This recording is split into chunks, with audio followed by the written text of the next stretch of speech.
Mateus, capítulo 16.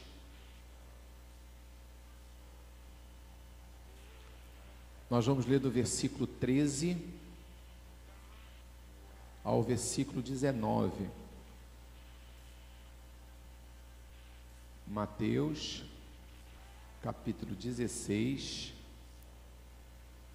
do versículo 13 ao versículo 19. Todos acharam? Evangelho de Mateus. Dá uma olhadinha e vê se o irmão achou, você pode ajudar ele. Isso não é vergonha não, né? É importante a gente acompanhar a leitura bíblica. Evangelho de Mateus, capítulo 16, do versículo 13 ao versículo 19, diz assim a palavra de Deus. Quando Jesus chegou à região de Cesareia de Filipe, consultou seus discípulos: quem as pessoas dizem que é o Filho do Homem?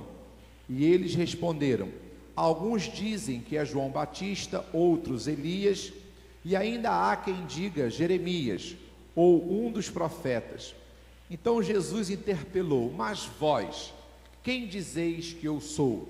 E Simão Pedro respondeu: tu és o Cristo, o Filho do Deus vivo.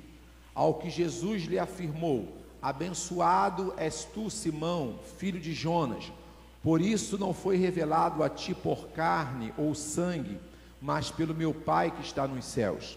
Da mesma maneira, eu te digo que tu és Pedro, e sobre esta pedra edificarei a minha igreja, e as portas do Hades não prevalecerão contra ela. Eu darei a ti as chaves do reino dos céus. O que ligares na terra haverá sido ligado nos céus, e o que desligares na terra haverá sido desligado no céu. Vou ler mais uma vez o versículo 19. Eu darei a ti as chaves do reino dos céus. O que ligares na terra haverá sido ligado nos céus, e que desligares na terra haverá sido desligado nos céus. Você pode dizer graças a Deus? Amém. Aqui é um dos momentos em que Jesus está fazendo um teste de sondagem, um teste de verificação com os discípulos dele, não é? Jesus chega na região, aqui a região de Cesareia de Filipe, e pergunta assim: olha, o que o povo anda dizendo a meu respeito? E o que me faz entender esse texto é que Jesus nunca esteve preocupado com o que os outros estavam falando dele.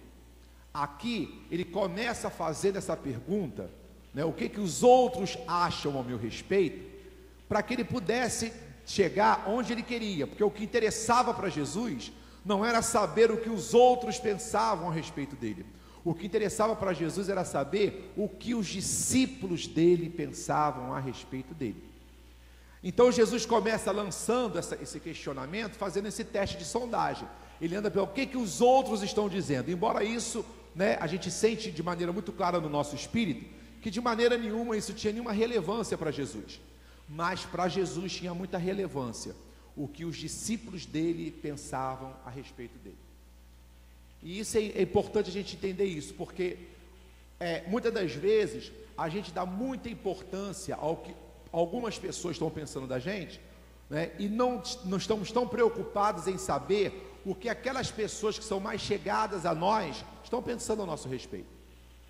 Me interessa muito pouco saber, né, o que pessoas que não congregam mais aqui pensam a respeito de mim, a respeito do meu ministério, a respeito da visão da igreja. Me interessa muito pouco para ser educado, porque na realidade não me interessa nada, né? Agora, me interessa muito saber o que você está pensando. Me interessa muito saber o que você acha, porque você está aqui congregando comigo, não é? Então Jesus teve essa mesma preocupação, né? Ele pergunta o que os outros estão dizendo, mas no final ele chega onde ele queria chegar. O que vocês, meus discípulos, sabem e pensam ao meu respeito? E aí os discípulos respondem: olha, estão dizendo aí que o Senhor é João Batista, outros dizem que o Senhor é Elias, dizem que o Senhor é um profeta, um dos profetas que retornou, o espírito de um profeta que retornou. E vocês podem ver que Jesus não tece o menor comentário. É mesmo, eles estão dizendo que eu sou João Batista, mas que gente burra, né? Como é que eu vou ser João Batista? João Batista já morreu. Ele não tece o menor comentário. Jesus ignora completamente o que os outros estão pensando a respeito dele, mas ele chega onde ele queria, tá? E vocês?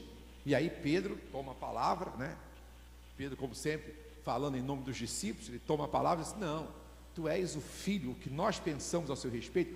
Outros estão achando que tu és João Batista, que tu és Elias, que tu és dos profetas, eles estão achando tudo isso a seu respeito, mas nós que te seguimos, nós que estamos aqui ouvindo as suas pregações, nós que estamos aqui vendo o que Deus está fazendo através da sua vida, nós que estamos vendo o que Deus está operando no nosso meio, o que nós temos a dizer que tu és o Cristo, o Filho do Deus vivo. Você pode aplaudir ao Senhor? Era exatamente isso que Jesus queria ouvir.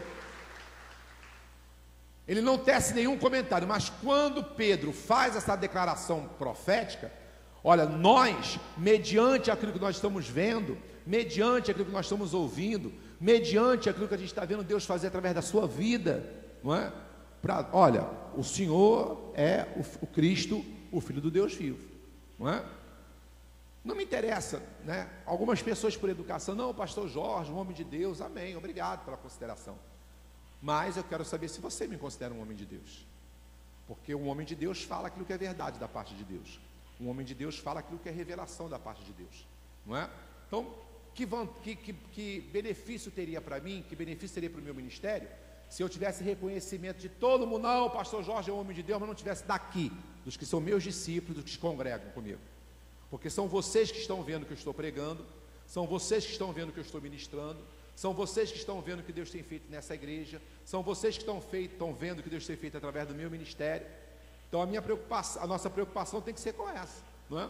Às vezes a gente está muito preocupado com o que acham da gente no trabalho, mas você já parou para pensar o que aqueles que convivem com você dentro da sua casa acham de você? Não é? Porque às vezes lá no trabalho todo mundo acha você uma pessoa sensacional, ó, very good, 100%, mas às vezes dentro de casa, os que convivem com você, os que amanhecem com você, os que anoitecem com você, às vezes estão num limite nessa sua convivência, nessa sua relação, mas porque nós temos esse mau costume, esse mau hábito de dar mais atenção, né, àquilo que não interessa muito, a opinião dos outros, do que a opinião daqueles que estão conosco, amanhecendo e anoitecendo, estão ali com a gente. Bom, mas isso é só um parênteses. E aí quando Pedro traz essa revelação, Jesus diz: olha, não, bem-aventurado. Aí Jesus vai ter esse comentário. No comentário do que os outros achavam a respeito dele, Jesus não fala nada. Mas quando Pedro fala, olha, o que nós pensamos, e Pedro falou em nome dos discípulos, né? Nós, pelo aquilo que estamos vendo, ouvindo, tu és o Cristo, Filho de Deus vivo, aí Jesus vai falar alguma coisa. Aí Jesus vai tecer um comentário. Ele diz: não, bem-aventurado. Ele chama chama Pedro de bem-aventurado, né? Você é um bem-aventurado, você é um feliz, né? É um homem que tem a felicidade, é um bem-aventurado, é um homem que está autorizado a prosperar, não é? Então, aí sim Jesus vai fazer um comentário. Ainda vai dizer assim: olha, essa revelação, Pedro, quem te deu não foi carne e não foi sangue. Essa revelação que a gente deu, você recebeu uma revelação no teu espírito, porque as coisas espirituais, elas só se discernem espiritualmente. A gente só consegue identificar a sensibilidade, né, na vida de uma outra pessoa, a gente só consegue reconhecer ministério na vida de uma outra pessoa quando a gente tem sensibilidade espiritual. Se eu não tiver sensibilidade espiritual, Deus pode levantar o Alexandre com sinais, prodígios e maravilhas, mas se eu não tiver sensibilidade espiritual, eu nunca vou reconhecer isso. O Alexandre vai continuar sendo a pessoa que sempre foi, o pecador que sempre foi, porque eu não tenho sensibilidade, né? Deus pode estar usando ele poderosamente, tremendamente, Deus pode estar fazendo transformações grandes na vida dele, mas se eu não tenho sensibilidade, eu não vou conseguir perceber isso. Eu vou continuar achando que o Alexandre continua a mesma pessoa de sempre, sem nenhuma modificação. Por quê? Porque as coisas espirituais, elas só se discernem o quê? Espiritualmente. Só consegue ver as coisas espirituais, entender as coisas espirituais, quando nós somos sensíveis no espírito. Eu tenho ensinado para vocês aqui que a visão celular, ela precisa entrar onde? No nosso espírito. Porque para entender a visão celular no governo dos 12, tem que ter sensibilidade espiritual, porque a coisa é profundamente espiritual, não é? Então a gente precisa receber no nosso espírito. Algumas pessoas, né, às vezes têm dificuldade para entender a visão celular no governo dos 12, porque a revelação não chegou ainda no espírito, Porque quando a revelação chega no Espírito, ela fica muito clara e muito patente. E é isso que Jesus está falando para Pedro. Olha, Pedro, essa revelação que eu sou o Cristo, o Filho do Deus vivo, isso aí você não está recebendo na carne, isso aí você não está recebendo no sangue, isso aí não é coisa que depende de habilidades, competências, de fatores exteriores, não. Não depende de nada externo. Porque a revelação que você está recebendo, ela vem lá dentro do seu espírito. É do seu espírito que vem essa revelação. Não é? E aí então o Senhor ele dá essa palavra, libera essa palavra para Pedro. Mas quando Jesus libera essa palavra para Pedro, ele vai e ele dá continuidade àquilo que ele espera que aconteça na igreja. O mesmo reconhecimento que Pedro teve de Jesus é o reconhecimento que Jesus espera que a igreja tenha dele. Tanto que logo depois Jesus vai dirigir palavras a Pedro, mas são palavras que são dirigidas a Pedro, mas para alcançar toda a igreja. Aí exatamente, coloca o versículo 19 aí para mim novamente. Aí depois que Jesus fala assim, olha, bem-aventurado és tu, Pedro, porque não foi carne, não foi sangue, isso é revelação que a gente recebe no Espírito, tu és um homem bem-aventurado, tu és um homem próspero, um homem autorizado a prosperar, porque você recebeu uma revelação no teu Espírito. Uma revelação desse nível não se recebe na carne, não se recebe no sangue, mas uma revelação desse nível se recebe no Espírito, e foi no Espírito que você recebeu essa revelação. E aí Jesus continua falando mais ainda, ele diz assim, olha, e eu te darei. Agora, quando Jesus está falando com Pedro, na realidade, não é especificamente para a pessoa de Pedro, né? Mas assim, Pedro ali está representando não só os discípulos, como Pedro está representando toda a igreja, amém? Ali, eu e você estamos sendo representados por Pedro. Pedro é o apóstolo que está ali representando a igreja. Nesse momento, depois que Jesus faz uma exaltação pessoal a Pedro, dizendo que ele era um homem bem-aventurado, porque tinha recebido uma revelação no Espírito, agora Jesus vai falar com Pedro, através de Pedro, alcançando toda a igreja. Então nesse momento ali, quando Jesus está falando com Pedro, agora não é mais uma palavra pessoal, agora é uma palavra que Jesus está falando para toda a igreja, através da vida de Pedro. Pedro está ali, o apóstolo Pedro está ali nos representando. E olha só o que Jesus vai falar para Pedro, de maneira que alcançando toda a igreja, até os dias de hoje. E eu te darei as chaves do reino dos céus. Olha só o que uma revelação no Espírito provoca, né? Olha o que uma revelação no Espírito. Uma revelação no Espírito muda a nossa mente. Uma revelação no Espírito muda a nossa maneira de pensar, a nossa maneira de agir, a nossa maneira de se comportar. Uma revelação lá no Espírito é algo tremendo, é algo maravilhoso. Por isso que nós temos que ser cada vez mais e procurar cada vez mais sermos pessoas sensíveis no Espírito, porque aquilo que a gente recebe no Espírito causa transformações extraordinárias na nossa vida. Olha só o que uma revelação, né, que Pedro recebeu no seu Espírito provocou na pessoa de Jesus, né? Bem-aventurado és tu, Simão, pela revelação no Espírito que você acabou de receber. E agora tem o seguinte, olha, eu vou dar a ti, né, e ali falando com Pedro e representando toda a igreja, eu te darei as chaves do reino dos céus, e tudo, olha só que coisa, olha que profundidade, e tudo que ligares na terra será ligado nos céus, e o que for desligado na terra será desligado no céu. Então agora aqui essa promessa é para toda a igreja. Fala para a pessoa que está do seu lado, você está incluído nisso daí. Fala assim, você pode atar e desatar. Fala para ele. Fala assim, você pode ligar e desligar. Amém? Isso é muita coisa, gente. Isso é muito poder. Isso é muita autoridade. Não para não nos fazer de nós pessoas, né, melhores, mas para nos fazer pessoas com autoridades apostólicas. Isso é autoridade apostólica. Autoridade apostólica. Olha ali, ó, a chave do reino dos céus e a autoridade para ligar e a autoridade para desligar na terra. Jesus está dizendo o seguinte, olha, o que vocês ligarem na terra, eu confirmo no céu. O que vocês desligarem na terra, eu também desligo lá no céu. Então é Jesus colocando a representatividade do céu aqui na terra, através da igreja. Quantos representantes do céu eu tenho aqui nessa noite? Amém, né? A igreja é a representação do céu. Jesus está falando isso. O que vocês ligarem na terra, está confirmado no céu. Desligou na terra, está desligado no céu. É o Senhor colocando a representatividade do céu aqui na terra, através da sua igreja. E aí, nessa noite, nós estamos falando das chaves do reino dos céus. A campanha é isso. E a primeira chave que a gente vai receber hoje é a chave da palavra. Qual é a chave? Chave da palavra. E olha só, eu queria que você começasse, primeiro a você entender um pouco, né, que em alguns contextos da Bíblia, quando fala reino de Deus e quando fala reino dos céus, está falando de duas coisas muito distintas, tá? Em alguns outros contextos, por isso que é muito importante, quando você fizer a leitura bíblica, fazer a leitura bíblica em espírito de oração, porque em alguns contextos, porque para você entender a leitura da Bíblia, tu tem que ler o contexto.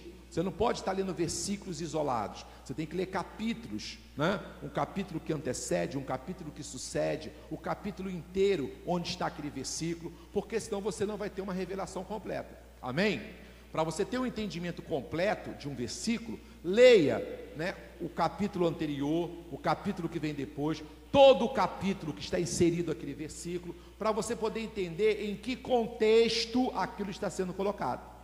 Então, quando você vê, dependendo do contexto, reino dos céus e reino de Deus vão ser expressões sinônimas em alguns contextos.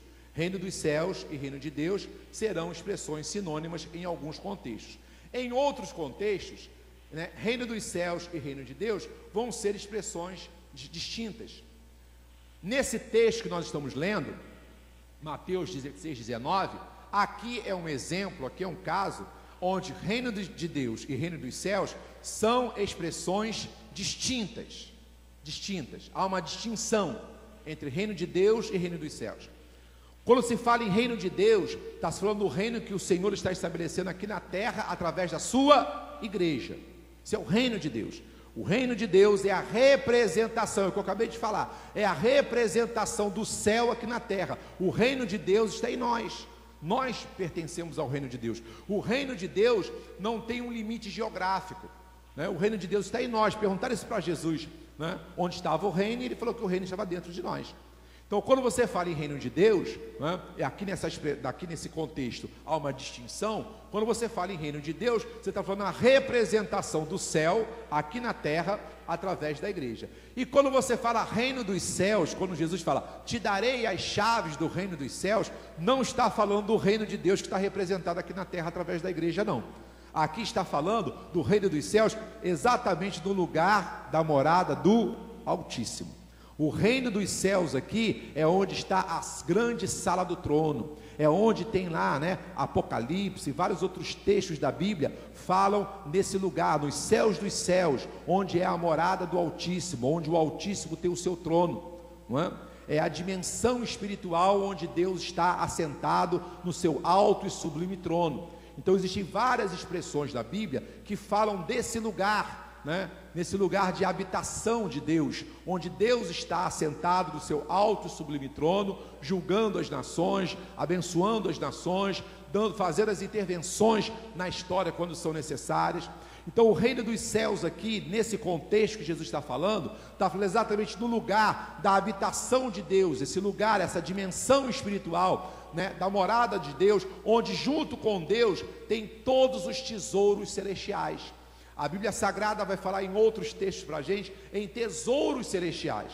E no reino dos céus, esse reino dos céus que Jesus está se referindo aqui, é exatamente esse lugar da dimensão da morada do Altíssimo, onde Deus está assentado no seu alto e sublime trono, onde Jesus está ali assentado à destra de Deus Pai, intercedendo por cada um de nós, e onde tem, exatamente nessa sala, nessa dimensão espiritual, onde tem tesouros espirituais para nos abençoar, para estar sendo derramado sobre a nossa vida. Você está entendendo? Amém?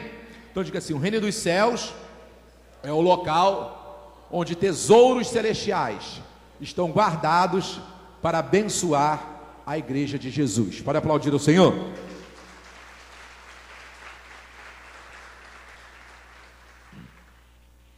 Agora, eu já falei para vocês que quando Jesus faz a promessa a Pedro de ligar e desligar, isso está extensivo a toda a igreja. Agora, olha só que coisa interessante. Nesse texto em que Jesus fala, né, que vai dar olha só, gente, vê se você consegue pensar. Eu queria que você me acompanhasse, prestasse bem atenção no que eu estou falando. Jesus está dando para a gente a chave. Chave é para quê? Para abrir. Chave é para... Então Jesus está dizendo que Ele está dando para nós a chave que vai abrir as portas do reino dos céus. E eu acabei de falar para vocês que no reino dos céus estão o quê? Os tesouros celestiais que nós precisamos para a nossa vida. Então Jesus está dizendo o seguinte: olha, eu estou ensinando para vocês que na casa do meu Pai, na morada do Altíssimo, lá no alto e sublime trono, onde tem os tesouros celestiais, aquilo ali tem uma porta. E para abrir essa porta é preciso de uma chave. E eu estou dando para vocês o quê? As chaves. Estou dando para vocês as chaves. Agora, o que eu quero que você entenda? Jesus deu a chave, sim ou não? Deu, porque Jesus não volta atrás do que Ele fala. Ele prometeu a Pedro, né, prometendo na pessoa de Pedro a toda a igreja, que Ele estava dando a chave que abre as portas do reino dos céus, de onde tem tesouros celestiais para nos abençoar, para nos prosperar e para, né, ser derramado sobre a nossa vida, sobre a nossa igreja, sobre a nossa família. Agora, o fato de ter a chave não significa que eu tenho acesso. Vê se você consegue entender isso. Eu posso ter a chave e não ter acesso, porque para eu ter acesso, o que eu preciso fazer? Eu preciso pegar a chave, colocar lá, abrir e o quê? E tomar posse. Está dando para entender? Às vezes você tem a chave, mas não tem acesso. Cabe ao Senhor Jesus, coube ao Senhor Jesus providenciar para nós o quê? A chave. Agora, tem muita gente com a chave na mão, porque Jesus deu a chave, Ele não volta atrás daquilo que Ele promete. Ele deu a chave, só que pessoas que não estão usando essa chave para abrir esta sala, essa porta, que vai te adentrar a esse lugar onde você vai receber os tesouros celestiais para a sua vida. Então essa campanha tem essa finalidade: fazer você entender quais são as chaves que estão nas suas mãos, as chaves que estão nas suas mãos, que você não basta ter essas chaves nas suas mãos, é preciso que você use essas chaves, que você abra as portas com essas chaves, que vão te dar acesso a essa sala do tesouro, a sala do trono de Deus, onde tem tesouros celestiais para a nossa vida. Você está entendendo, amém? Você pode aplaudir o Senhor?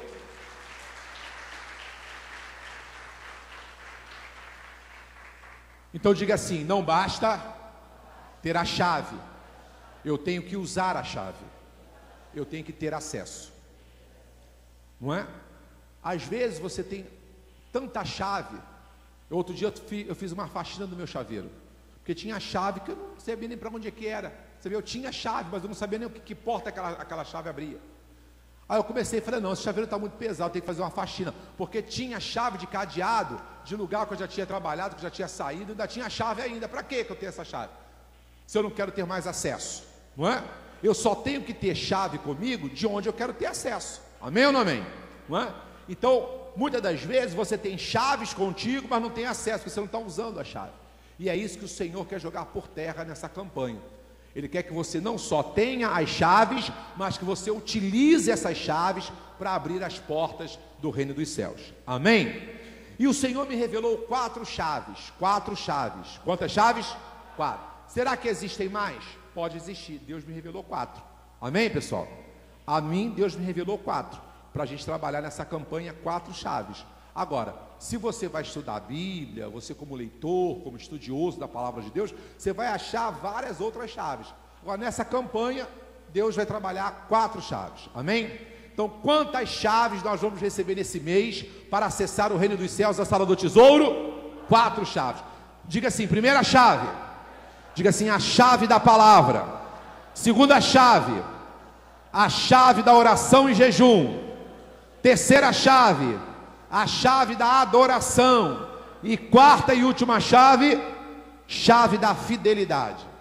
Então repita comigo: chave da palavra, chave da oração e jejum, chave da adoração e chave da fidelidade. Você vai ver que todas essas chaves estão aonde? Na sua mão. Mas você pode ser que você chegue à conclusão no final dessa campanha: pastor, realmente essas chaves estavam nas minhas mãos, mas eu não estava utilizando, e por isso eu estava deixando de acessar a sala do tesouro. Pergunta para a pessoa que está do seu lado: você precisa da sala do tesouro? Quem precisa chegar na sala do tesouro? Ah, eu preciso, não é? e eu tenho as chaves. Se eu tenho as chaves, eu acesso a sala do tesouro. Amém? Então hoje nós vamos começar falando sobre a chave da palavra. Então hoje é a chave da palavra. Então, queridos, a palavra de Deus é uma chave. Quando nós começarmos a entender isso, e a gente começar a ler mais a palavra, a praticar mais a palavra, quando você fizer todos os dias, procurar fazer uma leitura da palavra, ter uma leitura permanente e contínua na palavra, você vai ver quantas portas vão começar a se abrir, quantas coisas vão começar a acontecer de maneira sobrenatural.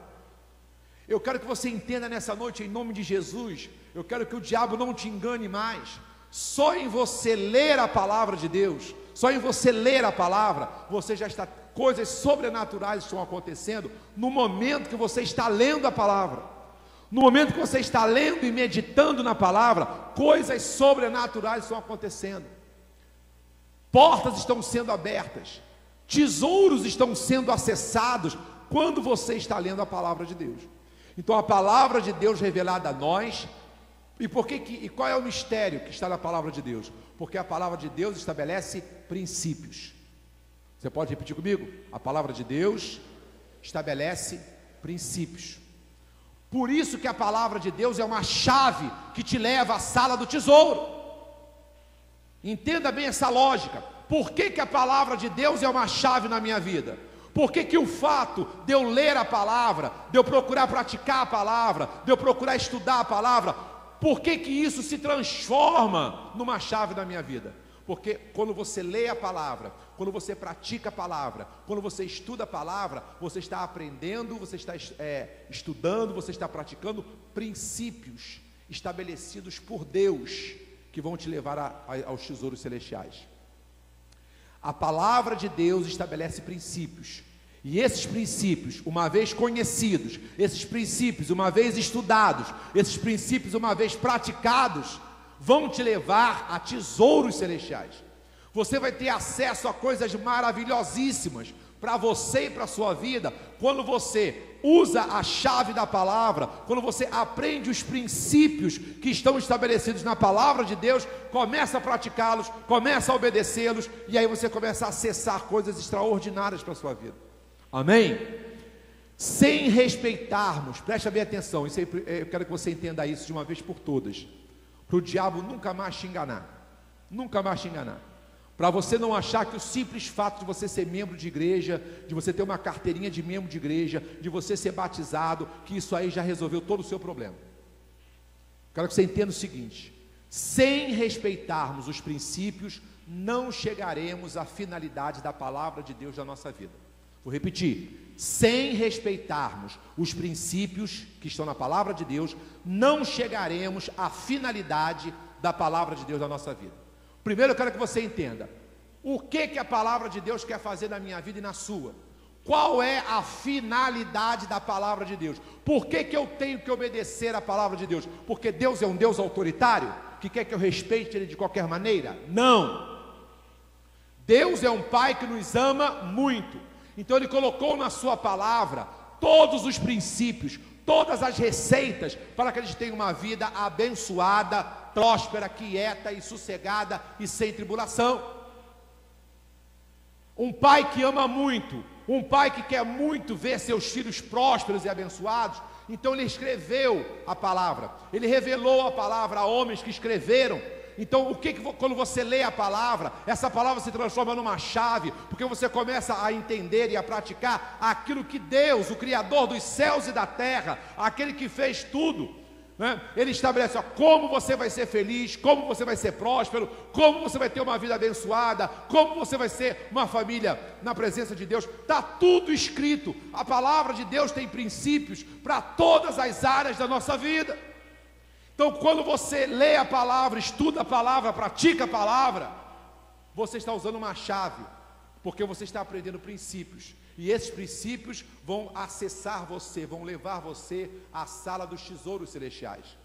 Uma vida abençoada, uma vida próspera, uma vida quieta, uma vida em paz. Por que existe Bíblia? Por que existe a palavra de Deus? Porque na palavra de Deus está o código de Deus. está a receita de Deus para que você seja uma pessoa abençoada, uma pessoa feliz e uma pessoa próspera. Pergunta para a pessoa que está do seu lado: você entendeu para que existe Bíblia? Amém? Então, para que existe palavra de Deus? Para que existe Bíblia? Para me ensinar a ser uma pessoa feliz, abençoada, próspera, né? Por que tem tanta gente atribulada? Por que tem tanta gente nesse mundo quebrando a cara? Porque a palavra de Deus está sendo o quê? Deixada de lado. Pega a vida de uma pessoa que lê a palavra, que estuda a palavra, que pratica a palavra, vê a vida dessa pessoa. Ela pode ter luta, e tem, não pode não, tem, ela tem luta, tem tribulação, passa por momentos de aperto, mas é uma pessoa que está conservada em paz, em sossego, não é? Agora, vê a vida de quem não obedece a palavra de Deus. Além de ter luta, além de ter tribulações como todos os outros, está atribulado, cheio, todo confuso, cheio, sem paz, sem sossego, com desespero. É essa a diferença que a palavra de Deus faz na nossa vida. Porque lutas e adversidades todos nós temos. Os que seguem a palavra de Deus e os que não seguem a palavra de Deus. Todos têm problemas, todos têm lutas, todos têm dificuldades. Agora, a diferença é como estão reagindo. Os que ouvem a palavra e praticam a palavra estão reagindo de uma maneira totalmente diferente. Ainda com luta, ainda com dificuldade, ainda com problema, estão em paz, estão conservados na presença de Deus, estão firmes, estão tranquilos, estão sossegados, estão quietos.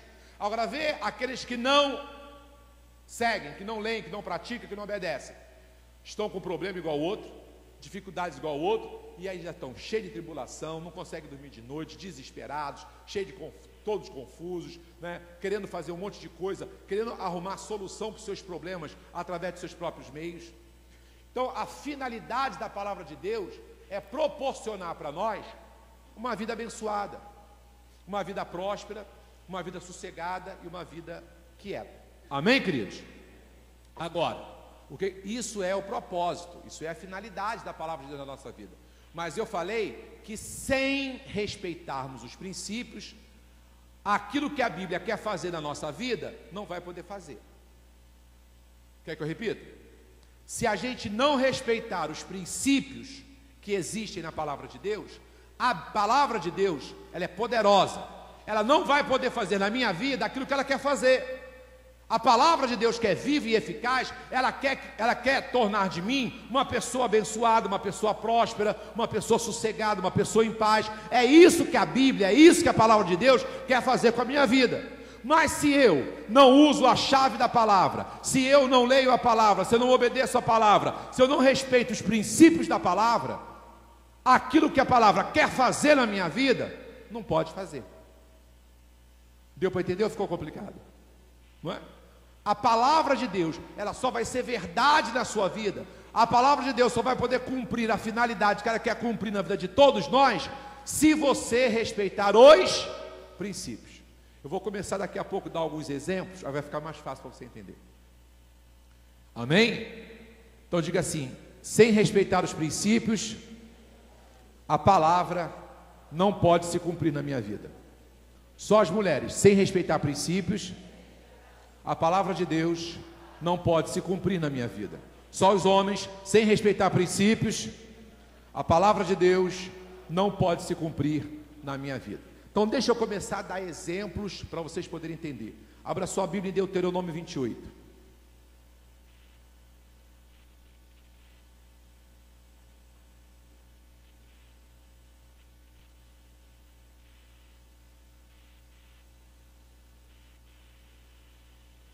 Deuteronômio, lá no Antigo Testamento. Deuteronômio 28.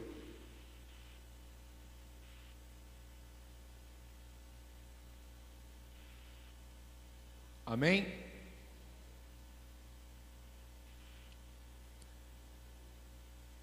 Deuteronômio 28, versículo 1. Deuteronômio 28, versículo 1. Todos acharam? Então leiam aí. Se fielmente obedeceres a palavra do Senhor, vamos ler mais uma vez? Se fielmente, vamos ler todos juntos ali na tela, fica melhor. E será que se ouvires a voz do Senhor teu Deus, mais uma vez, e será, tendo cuidado de guardar todos os seus mandamentos, que hoje eu te ordeno, o Senhor teu Deus te exaltará sobre todas as nações da terra. Então eu quero que vocês identifiquem ali para mim, exercício. Ali no versículo, onde está o princípio ali? Olha ali, qual o princípio? E será que se ouvires a voz do Senhor teu Deus, tendo cuidado de guardar todos os seus mandamentos que hoje eu te ordeno, até aqui é o que? Princípio. Até aqui é princípio. Então, antes de falar o que a palavra vai fazer na sua vida, ela diz qual é o princípio que você tem que obedecer. Amém? Em casa, você lê o capítulo 27, que você vai ver todas as ordens e mandamentos que Moisés estava dando naquela época para o povo. Tá? Então olha só, princípio vem antes de dizer o que a palavra vai fazer na sua vida. Olha lá. E será que se ouvires a voz do Senhor teu Deus, tendo cuidado de guardar todos os seus mandamentos que eu hoje te ordeno, até aqui é princípio. Agora vai vir o que a palavra quer fazer, agora vem o resultado. Qual é o resultado? Vamos ler todos juntos?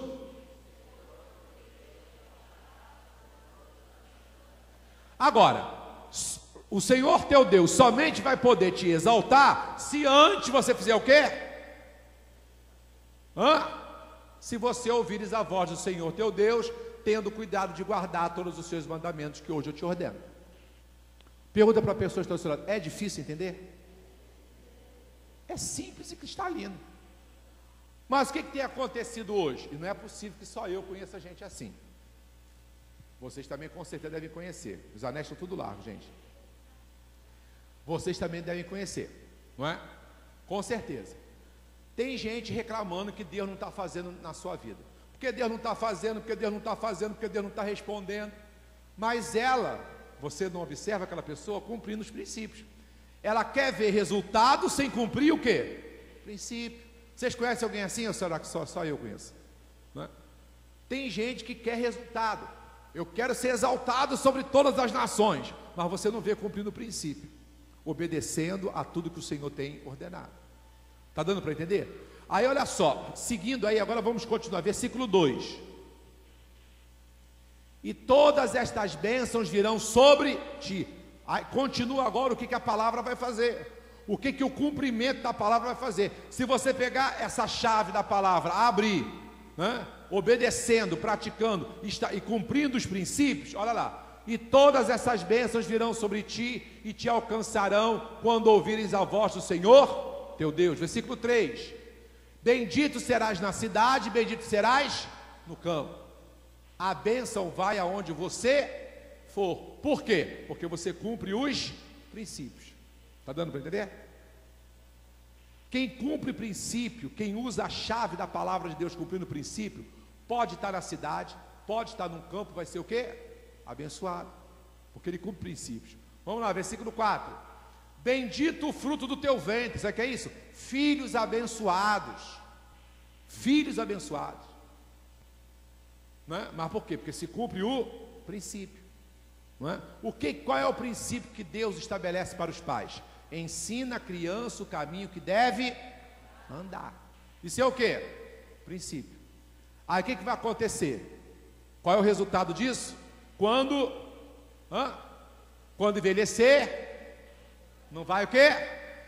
Isso é o quê? Resultado. O pessoal hoje quer resultado sem cumprir princípio. Não traz filho para a célula, não traz filho para o clube do poder, não ensina a criança o caminho que deve andar. Depois a criança cresce, que a criança quer que aquele homem, aquela mulher, depois de criado, se torne um homem de bem, um homem que respeita as pessoas. Eu não posso cobrar resultado se eu não cumprir o quê?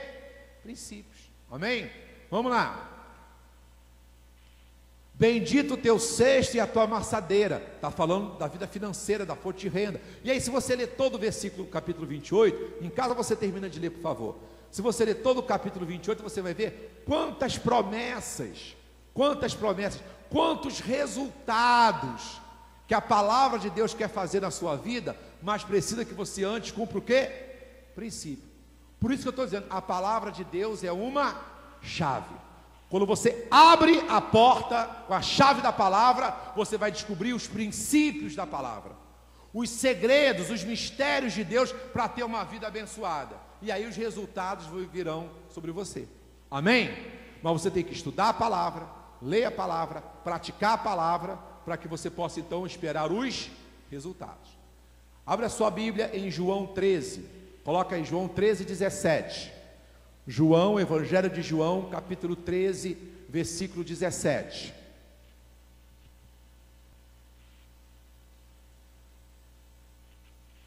Conseguimos aí? Evangelho de João, capítulo 13, versículo 17. Achem aí na Bíblia, que estão tentando colocar ali na tela também. João 13, 17. Roda a manivela aí, meu filho, roda aí. Isso. 17, chegou.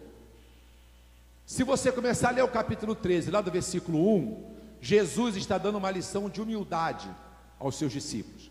Ele pegou uma bacia e uma toalha, uma bacia com água, pegou uma toalha e lavou os pés dos discípulos. Aí ele perguntou assim para os discípulos: vocês estão entendendo o que eu estou fazendo? Vocês estão entendendo que lição eu quero dar para vocês? Aos discípulos: estão entendendo, lição da humildade. Aí Jesus foi e lançou essa aí, ó. Se sabeis estas coisas, se vocês estão aprendendo a lição da humildade, se vocês estão entendendo, né, que é necessário ser humilde, olha aí, ó. Se sabeis estas coisas, bem-aventurados sois, o que? Se as fizerdes. Não adianta saber sem praticar. Hoje tem muita gente que sabe, mas que não pratica. Eu sei que o segredo para uma vida abençoada, para uma vida em paz com as outras pessoas, é eu ser o que? Uma pessoa humilde e simples. A Bíblia me ensina isso. Isso é um princípio. É um princípio. Quando eu procuro ter uma vida simples e humilde, eu consigo viver em paz, né? As condições para que eu possa viver em paz são muito melhores. Mas tem gente que não obedece isso. Não tem uma vida humilde, não tem uma vida simples, quer comprar o que não pode comprar, quer ter o que não pode ter, né? Quer arrumar confusão com todo mundo, quer brigar com todo mundo, quer ter razão sempre. E aí o que acontece? Não consegue ter uma vida sossegada, não consegue ter uma vida quieta, não consegue ter uma vida feliz, não consegue ter tranquilidade. Por quê? Porque é ela mesma que não cumpre os princípios. Porque se eu procurasse, né, ter uma vida cumprir, ser humilde, simples, eu ia conseguir ter uma vida mais abençoada, uma vida mais quieta, uma vida mais sossegada.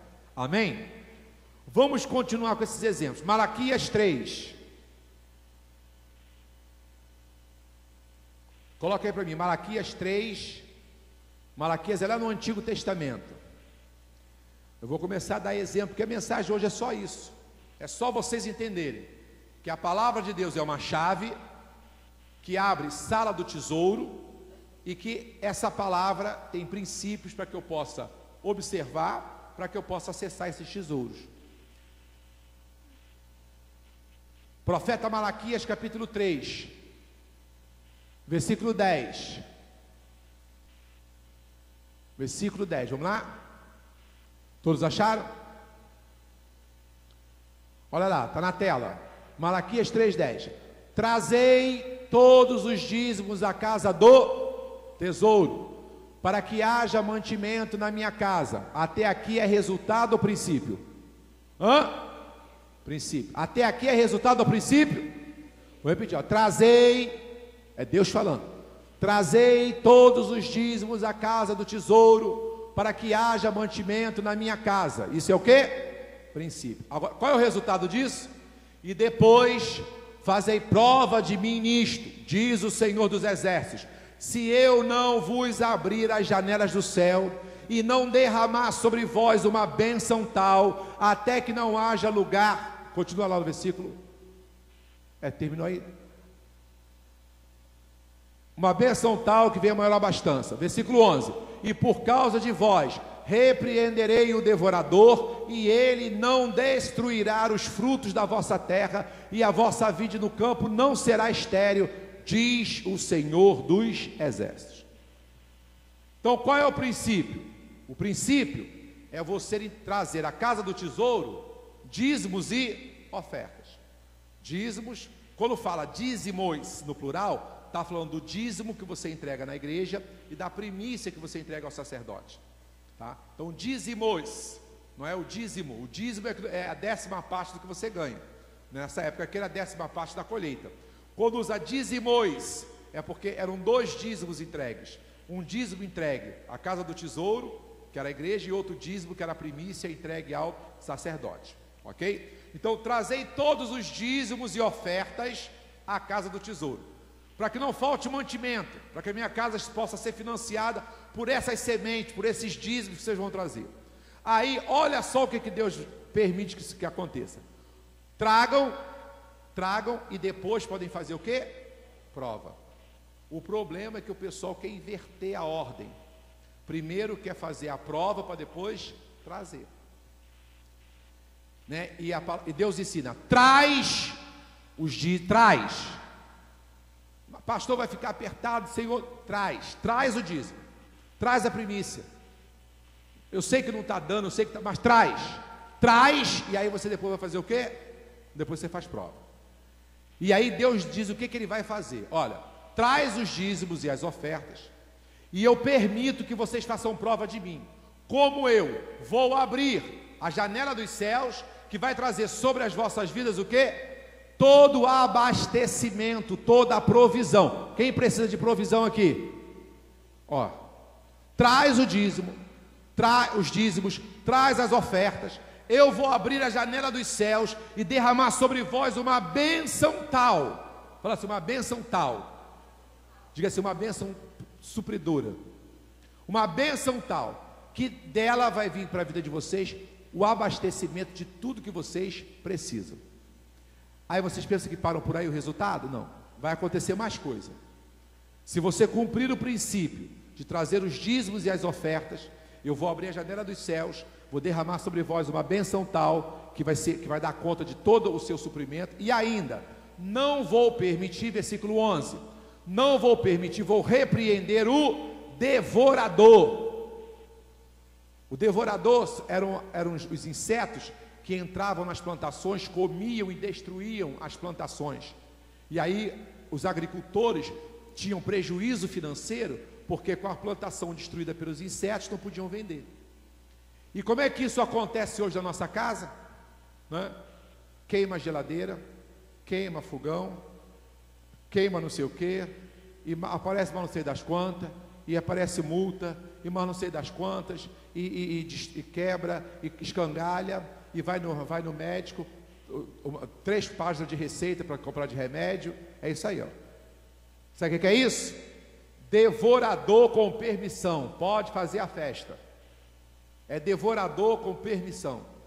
Antigamente, o devorador ia nas plantações, eram os insetos. Hoje, continuam sendo insetos malignos que entram na nossa casa, escangalha tudo, quebra tudo, destrói tudo, e sabe, e bate carro, e faz uma opção de coisa, e um monte de coisa acontece. Sabe por causa de quê? Porque você não cumpriu o quê? Princípio. Aí você, poxa Senhor, justo esse mês que eu ia dar o dízimo, o carro bateu. Tu acha que isso foi à toa? Tu acha que foi à toa, bobinho?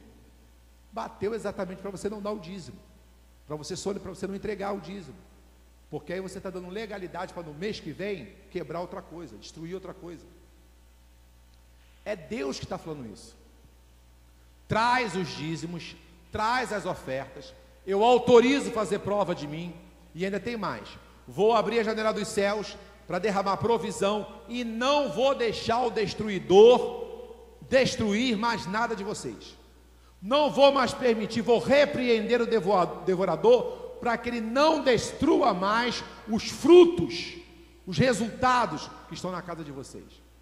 E a vossa vide do campo não será mais estéril, ou seja, vai ter produção, né? Às vezes, poxa, nada está acontecendo, né? Meu trabalho, as coisas não está rendendo, não está produzindo. Eu trabalho às vezes por conta própria, não está produzindo o que poderia produzir. O princípio é traz o dízimo, traz as ofertas, e aí 3 coisas que Deus diz que vai fazer. Pode fazer prova de mim, eu vou trazer provisão, vou repreender o devorador e vou permitir que haja produção na sua terra. Você pode aplaudir ao Senhor? Amém? Agora, o Senhor promete provisão, repreender o destruidor, o devorador. Ele promete trazer produção lá no seu negócio, na sua terra. Mas isso aqui é o que? É princípio ou resultado? É resultado. O princípio qual é? Traz o dízimo e traz as ofertas. Está dando para entender, pessoal? Está difícil? Porque às vezes a gente fica assim, meu Deus, mano, é isso aí. Eu já falei para vocês, eu tenho experiências assim muito profundas com a questão do dízimo, com a questão da primícia, com a questão de oferta, tremendas, experiências profundas, mas porque sempre o Senhor colocou de maneira muito clara para mim, ó, a chave da palavra, está aí, ó, é os princípios, o princípio é esse, traz os dízimos, traz as ofertas, e o restante você pode fazer prova e deixa comigo, mas às vezes eu acho que a gente anda duvidando de Deus, né? Não vou levar não, porque vai que Deus se engana, vai que Ele falou que vai, né, que vai abrir a janela dos céus e não abre, vai que Ele diz que te vai repreender e não repreende, vai que te vai produzir e não produz, Ele mandou fazer prova, mas espera aí, né? Às vezes a gente duvida de Deus, amém? Abra sua Bíblia agora em Efésios, estou terminando já, Efésios capítulo 5, Efésios 5, Efésios 5, 22 a 25, amém? Pastor, meu casamento não vai bem, eu e meu marido a gente não se entende, a gente briga muito, pastor, meu casamento está uma ruína, meu casamento está muito ruim. Vamos ver se teu casamento está seguindo os princípios, porque para o casamento Deus também estabeleceu o quê? Princípios. Vamos ver quais são os princípios? Vamos ler todos juntos, vamos ler na tela, vamos lá, todo mundo junto.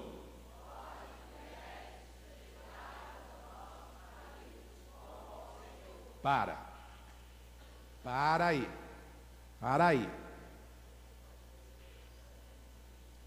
Onde está escrito sujeitar, leiam respeitar, tá? Porque aqui a sujeição, tem muita gente que confunde sujeição com escravidão, aqui é respeito. Quantas mulheres querem um casamento feliz, abençoado, marido te amando, te beijando, te paparicando, marido com você, do teu lado o tempo todo? Qual é o princípio? Respeitar. Não é isso? Meu marido não olha para mim, como é que está o teu respeito em relação a ele? A mesma necessidade que a mulher tem de ser amada, o homem tem de ser respeitado. Falta com respeito ao teu marido, acabou tudo. Eu estou vendo mulher partindo para dentro do marido. A mulher que avança no marido está pedindo, me dá uma coça. Ela está pedindo, me dá uma coça. É verdade. Mulher que avança no homem, que avança na hora da discussão, ela está pedindo, me encha de pancada, me bata, ela está pedindo uma coça.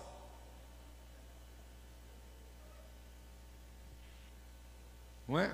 Aí quanta gente reclamando do casamento, o casamento não está legal, a família não está bem, os filhos, pastor, meus filhos estão tão rebeldes, filho vê pai e mãe se agredindo, filho está crescendo, vendo pai e mãe, né, quase se esbofeteando, a criança fica agressiva, é normal ficar agressivo. Eu já atendi uma criança no meu gabinete, já contei isso aqui para vocês, discípulo aqui da igreja, hoje não está mais com a gente, né? Da criança nervosa na escola, não aprendia, Deus, pastor, não sei o que eu faço mais, chamei o menino para conversar, chamei lá no gabinete, aí os pais, posso ficar perto? Aí quer, não, pode não, sai, é só eu e a criança, porque já tem medo do que a criança vai falar, né? Mas sai, só eu e ele. Comecei a conversar com o menino, e aí, usando as minhas técnicas, né? Comecei a conversar com o menino, mas por que você é tão nervoso assim, tão agitado, tão agressivo? E não sei, comecei a conversar, coisa e tal, falei, e aí? Como é que é na tua casa? Antes de perguntar, ele perguntou, como é que é na tua casa? Teu pai lá na tua... Ih, pastor, meu pai quando chega enfesado, ele pega o gato, joga para o alto, quebra as panelas e bate no carro. Teve um dia que ele deu tanto soco no carro que amassou o carro. Aí minha mãe pegou a faca, rasgou o sofá. Gente, eu falei, o que, meu filho? Como é que é? Aí ele me contou, o garoto foi só dar, porque criança é assim, né? É você dar uma catucada. Meu pai, aí minha mãe pegou a faca, rasgou o sofá todo. Aí eu chamei os dois lá no gabinete, falei, vem cá, vocês querem filho calmo? Vocês querem filho educado? Vocês querem filho aprendendo na escola? Vocês rasgando. Pastor, quem te falou? Ah, quem falou? Quem falou? Chuta. Não, não é bem assim. Eu não pego o gato pelo rabo. Às vezes eu chuto assim nervoso. Porque o menino falou, não, pastor, ele pega o gato pelo rabo, joga o gato pro alto. Tá dando para entender, gente? Tá. Fala para a pessoa, sem princípio não tem resultado. Tá? Agora vamos lá. 23. Porque o marido é o quê? O marido é o líder. Diga assim, o marido é o líder. Quem foi que inventou isso, gente? Foi Deus. Reclama com ele depois, mas não tem jeito. Tem jeito. O marido é o líder. Agora, existem muitas mulheres tendo que assumir liderança porque o homem é um banana. Aí o homem é um banana, e é ele que não está cumprindo o princípio. Aí tem mulheres tendo que assumir liderança por causa disso. Mas mulher não tem estrutura emocional, nem psicológica, para assumir liderança de uma família. A liderança da família tem que ser do homem, por isso que Deus estabeleceu o homem. O marido é o cabeça da mulher, como também Cristo é o cabeça da igreja, sendo ele próprio o salvador do corpo. Vamos lá ao 24. De sorte que assim como a igreja está sujeita a Cristo, assim como a igreja respeita, assim como a igreja está, submissa a Cristo, assim também as mulheres sejam em tudo sujeitas aos seus maridos. Vamos lá agora ao 25. Agora, vós, maridos, né? Amai, diga comigo. Diga assim, amai. Mais forte, amai. Amai vossas mulheres como Cristo amou quem? O que Cristo fez pela igreja? Não, ele deu a vida. Ele amou a tal ponto que deu a própria vida. Agora, será que o carro é mais importante na tua vida que a mulher? Eu já falei para vocês. Tem mulher que quando vê o marido limpando o carro, ah, pastor, como eu queria ser aquele carro. Porque como ele esfrega aquele carro com carinho, como ele esfrega. Amém, pessoal? Maridos, o quê? Amai. Amai vossas mulheres. Mulher tem que ser bem tratada, mulher tem que ser paparicada, porque é mulher. É mulher. Quem não pode ser é você, barbado homem. Pode. Mas a mulher é assim. Tem que ser bem tratada, tem que ter presentinho, tem que ter paciência. A minha hoje me colocou de 9 ao meio-dia dentro de uma clínica. De 9 ao meio-dia, feriado, eu não sei que exame é essa, hoje, conseguiu marcar exame hoje. Eu fiquei de 9 ao meio-dia na clínica, ali esperando ela, não é? Com um monte de coisa para fazer. Mas eu tenho um monte de coisa para fazer, mas também sou o quê? Marido. E se eu sou marido, eu tenho que bancar essas coisas. Aí quando ela saiu, sabe para onde ela me chamou para ir? Ia para o shopping. Vamos para o shopping. Tudo que eu queria, vamos para o shopping. Com um monte de coisa para fazer, mas eu sou também o quê? Marido. Tem homem que não está dando atenção à sua mulher, não assiste a sua mulher, porque tem um monte de coisa para fazer. Eu quero lembrar para você, que você pode ter um monte de coisa para fazer, mas você também é o quê? Marido. E marido tem que dar atenção à mulher, tem que honrar a mulher, tem que amar a mulher, tem que, se dedicar. Cristo deu a sua própria vida. Então hoje existem duas coisas, dois princípios que regem uma relação conjugal feliz. Dois princípios: mulher respeitando e homem amando. Vamos lá? Mulher respeitando e homem, mais uma vez, mulher e homem. Pode ter certeza, onde está tendo brigas contínuas, onde vive se falando em separação, está faltando respeito e está faltando amor. É o que está acontecendo. Está faltando respeito, aonde brigas contínuas, casos de separação que acontece, faltou o quê? Amor e faltou respeito, porque são os dois princípios. Deus estabeleceu isso. Para um relacionamento conjugal ser feliz e abençoado, tem que ter respeito e amor. É isso. Então o que acontece? Eu dei aqui para vocês alguns exemplos de princípios, mas quer ver? Lá em Efésios 5 mesmo, coloca lá no primeiro versículo, em Efésios 5, nós vamos ver outros princípios. A palavra de Deus tem princípio de Gênesis até Apocalipse. Então olha só: sede, pois, imitadores de Deus como filhos amados, vai lá, e andai em amor, isso é um princípio, como também Cristo vos amou e se entregou a si mesmo por nós, em oferta e sacrifício a Deus em cheiro suave. Mas a prostituição e toda a impureza ou avareza nem ainda se nomeia entre vós. Ou seja, isso é o que? É um princípio. Não pode haver entre nós o que? Prostituição, impureza e avareza, né? Como convém aos santos. Versículo 4: nem torpezas, nem parvoíces, nem chocarrices, que não convém, mas antes ações de graça. Então você vai ver, né, seguindo aí o versículo 5, 6, 7, 8, e aí não só na carta de Paulo aos Efésios, mas a Bíblia de Gênesis até Apocalipse, não vai faltar princípios, que se você colocar esses princípios em práticas, você vai poder então viver os resultados. Amém? Então eu apontei os princípios mais gerais, mas a palavra de Deus estabelece princípios para todas as áreas da nossa vida, para todas as áreas, tá? A fim de nos assegurar uma vida sossegada e quieta. Se você quer ter uma vida sossegada, abençoada, próspera e quieta, a Bíblia tem princípios que, se você, por isso que eu estou dizendo que é a chave da palavra, você abre, né, aprende os princípios, executa esses princípios, vive esses princípios, e você vai acessar tesouros para a sua vida.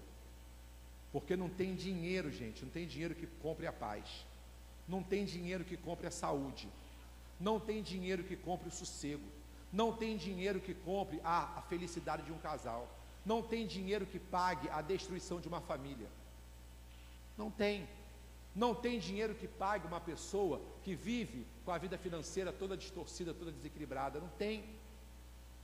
Então, para a gente ter uma vida abençoada, próspera, sossegada e quieta, é a gente pegar a chave da palavra e abrir a porta. Abrindo a porta, com a chave da palavra, eu vou encontrar os princípios. Praticando esses princípios, eu vou acessar tesouros para a minha vida. Tesouros que não se compra com dinheiro.